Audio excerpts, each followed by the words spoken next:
Hey everybody, an interesting insight from the cognitive science of religion is that what we label religious beliefs tend not to be very deeply held beliefs.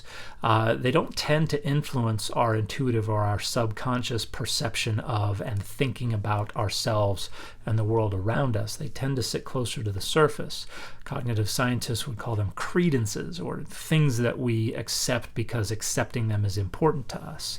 And a good illustration of this is a series of experiments conducted by Justin Barrett and his colleagues about 20 years ago regarding theological correctness and how people think about God. And in this series of experiments, they started with participants who were given a questionnaire about their theological beliefs about God. And after filling that out, they read some stories about a supercomputer and Superman and God and things like that. And then some time was allowed to pass, and then they were asked questions about how they recalled the details of those stories.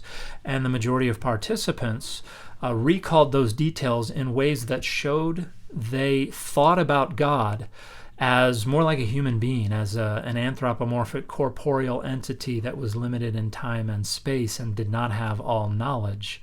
And then they repeated the experiment. But before asking the questions about how people recalled the stories, they reminded them of the results of the questionnaire that they filled out. They reminded them what they said they believed about God. And this time, when the people were actively thinking about what they said they believed about God, the anthropomorphizing of God dropped way off.